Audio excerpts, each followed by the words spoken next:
भारत के प्रधानमंत्री नरेंद्र मोदी बीते दिन यानी कि 18 मई को जब नॉर्वे में मौजूद थे और नॉर्वे के प्रधानमंत्री जोनास स्टोर के साथ एक प्रेस ब्रीफिंग कर रहे थे।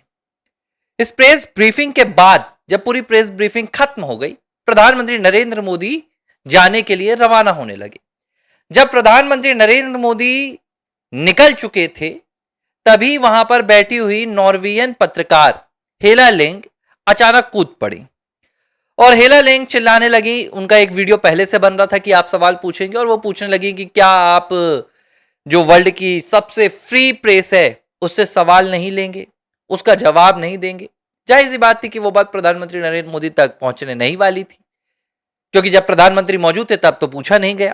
पीएम मोदी के जाने के बाद ये एक तकनीक होती है, इस तरह से पत्रकार अपने आप को लाइमलाइट पर लाने के लिए ये तकनीक का इस्तेमाल करते हैं और हेला लिंग ने भी यही किया। हेला लिंग ने प्रधानमंत्री नरेंद्र मोदी से सवाल पूछा। ठीक इसी तरह भारत का जो अखबार है द हिंदू, उसकी जो एडिटर हैं फॉरेन जो पूरे मसले देखती हैं, सुहासिनी हैदर, उन्होंने नॉर्वेजियन पीएम से भी यही सवाल पूछा कि क्या आप इंडियन मीडिया से कोई जवाब नहीं देंगे, इंडियन मीडिया के सवाल नहीं लेंगे। और ये जो दोनों पत्रकार हैं ये अपने अपने एजेंडे को आगे बढ़ा रही थी, इनका पत्रकारिता से कोई लेना देना नहीं था। अब लेकिन खास बात क्या है आप ये समझिए। सुहासिनी हैदर ने जो नॉर्वेजियन पीएम से सवाल पूछा कि क्या आप इसका जवाब नहीं देंगे, इस पर नॉर्वे में कोई राजनीति नहीं हो रही है। ना तो नॉर्वे का विपक्ष कह रहा है कि देखो भाई हमारे प्रधानमंत्री सवाल से भाग गए, हमारे प्रधानमंत्री डरते हैं, हमारे प्रधानमंत्री ने कोई सौदा गलत किया है, ऐसी कोई बात नहीं हुई। इसको लेकर नॉर्वे में कोई चर्चा भी नहीं चल रही है। लेकिन 18 मई की उस एक प्रेस ब्रीफिंग के बाद से भारत में सिर्फ एक नाम पर ही चर्चा चल रही है और वो नाम है हेला लिंग।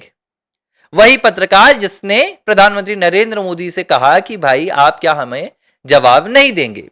भारत में नेता प्रतिपक्ष राहुल गांधी ने बिना वक्त गवाए भारत में इस पर राजनीति शुरू करने के लिए हेला लिंग का ये वीडियो अपने सोशल मीडिया हैंडल से शेयर किया और राहुल गांधी ने कहा कि भाई अगर कुछ गलत नहीं है तो सवाल से क्यों भाग रहे हैं प्रधानमंत्री नरेंद्र मोदी, उन्हें जवाब देना चाहिए। तरह तरह की बातें उन्होंने लिख दी।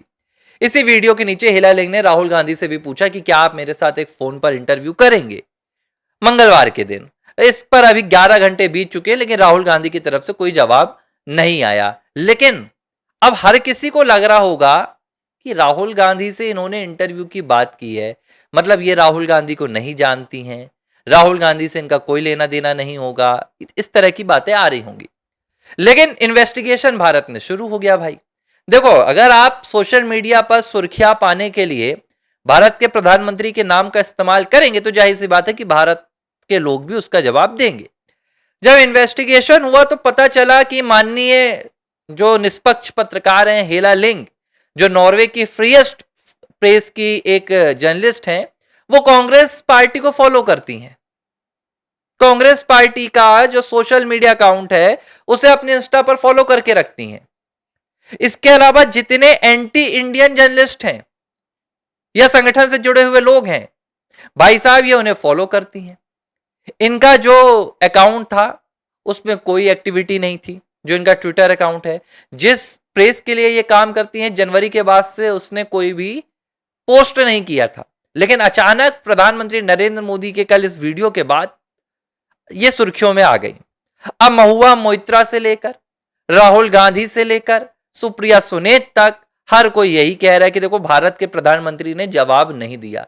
सवाल तो ये उठ रहा है कि क्या भारत के प्रधानमंत्री कोई प्रेस कॉन्फ्रेंस कर रहे थे? जो वर्ल्ड की फ्रीएस्ट प्रेस है उसे यह भी नहीं पता कि प्रेस ब्रीफिंग क्या होती है, प्रेस कॉन्फ्रेंस क्या होती है। प्रेस ब्रीफिंग में प्रेस को ब्रीफ किया जाता है, प्रेस कॉन्फ्रेंस में सवाल लिए जाते हैं। भाई पहले तो आपको पत्रकारिता जाननी चाहिए कि होता क्या है।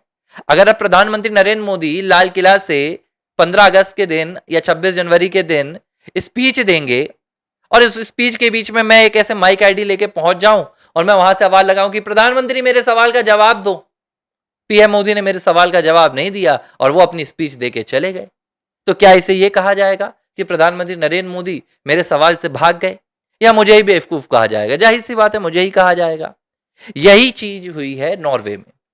लेकिन भारत में इसे लेकर राजनीति शुरू हो गई है, और राजनीति तो भाई विपक्ष को कोई मौका ऐसा मिल जाए जहां पर उसे अंतरराष्ट्रीय मंच पर भारत को अपमानित करने का कोई अवसर मिले तो वो नहीं छोड़ता है।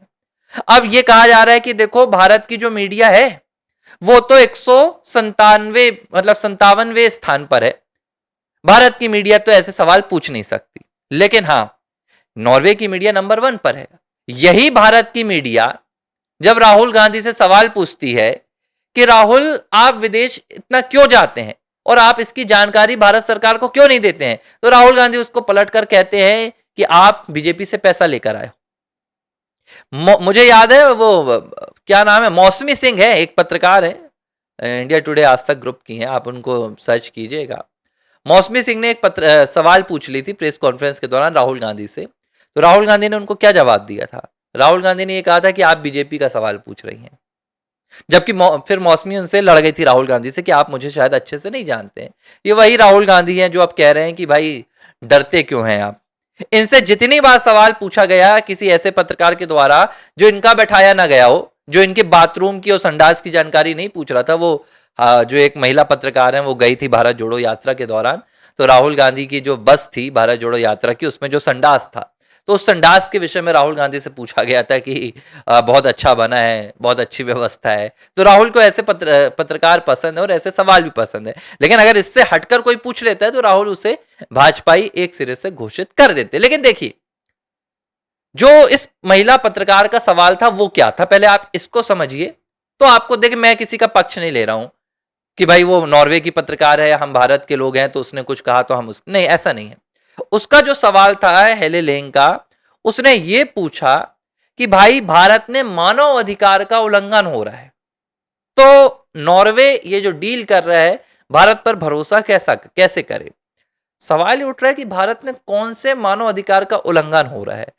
भारत में मानव अधिकार का उल्लंघन संदेश खाली में हो रहा था, आजीकर मेडिकल कॉलेज की घटना के दौरान हो रहा था, भारत पे मानव अधिकार का उल्लंघन 90 के दशक में जम्मू कश्मीर में हो रहा था, कश्मीरी पंडितों के साथ हो रहा था, भारत में मानव अधिकार का उल्लंघन ऐसी नुपुर शर्मा के मामले में हो रहा था, उदयपुर के मामले में हो रहा था जहां तन से जुदा करने के नारे लग रहे थे।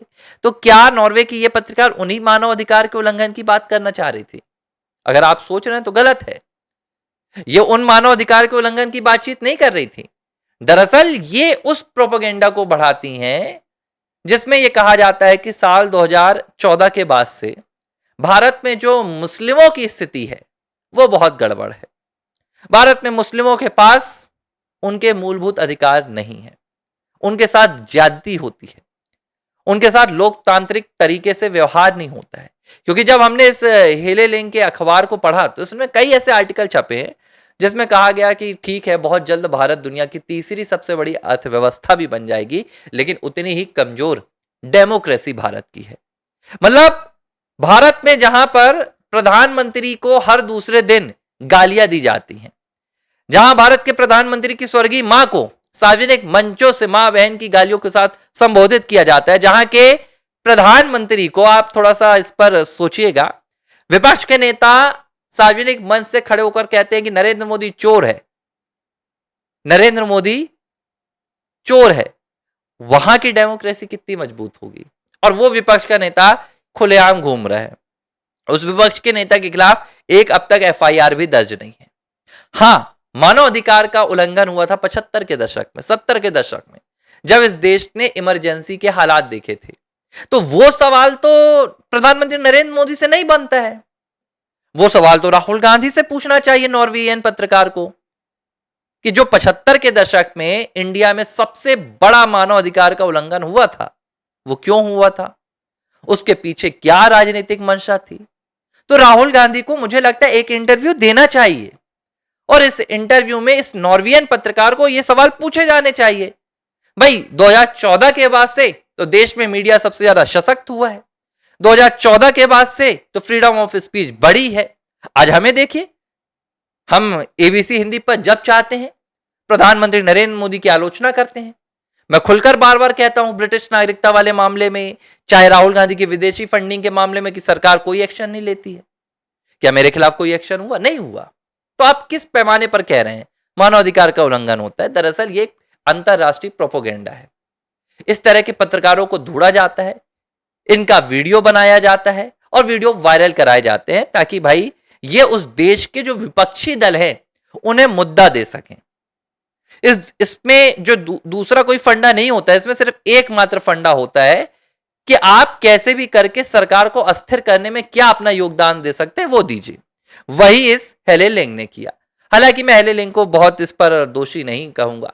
हेले लेंग भारत की है नहीं, उन्हें भारत के प्रति कोई निष्ठा नहीं है, तो उनका तो भारत के खिलाफ कुछ भी बोलना उनकी एक अपनी व्यक्तिगत सोच है। लेकिन हेले लेंग के सवाल पर जिस तरह से भारत का विपक्ष गिद्ध बनकर भारत पर ही लाश की तरह, वो जो गिद्ध होते हैं ना कि बस अब टुकड़े खाना है, वो जो यहां पर भारत के विपक्ष ने दिखाया है वो वाकई में बहुत चिंताजनक है कि विपक्ष के पास अब देश के भीतर कोई मुद्दे नहीं बचे हैं और वो उसे मुद्दों के लिए विदेशी संस्थानों पर, विदेशी पत्रकारों पर और विदेशी संगठनों पर निर्भर होना पड़ रहा है।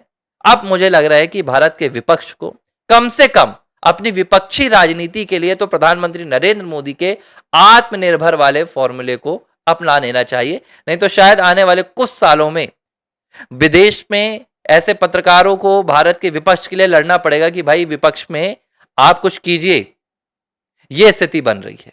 एबीसी हिंदी न्यूज, आज ही जुड़िए हर खबर के साथ।